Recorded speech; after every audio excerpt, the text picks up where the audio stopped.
My name is Andy Lewis, and I am a slackliner. The way I look at the world is kind of creative.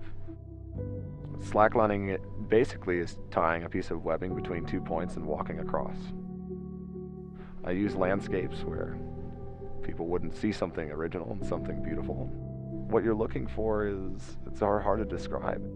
You can make something that wasn't once there, now something that is. The DJI Phantom 4 allows me to capture a perspective that gives a relevant explanation to what I'm doing. How high it is, how scary it is, how committing it is, how focused you have to be.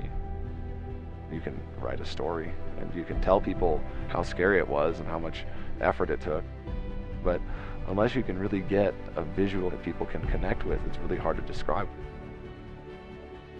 When I'm shooting with the Phantom 4, I'm not just shooting a highline, I'm shooting an emotion. I'm shooting a story. So you find points that are high off the ground, points that create exposure, and exposure creates the mindset of fear, which is kind of the emotion that you are learning to battle, and that emotion is what we're looking for. The adventure is what's fun. It's getting from point A to point B, not just on the line. How do you get up to the top? It's kind of fun to have some help. When I use the Phantom 4, I can just look at the monitor, I see where I want to go on the screen, and I tap to see what's at the top of that tower, actually. And instead of having to climb up there and look at it, you can fly up to get approach shots, to get a sense of the area.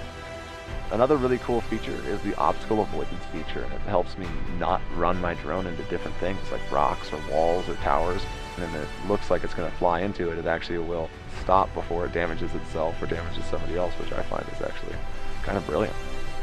I also really like you can select you and have the drone follow you. And I can go out on my line and get perspectives that I otherwise wouldn't be able to do by myself. So I can now go out and film myself solo, which is very nice when you're trying to go places that a lot of people don't go.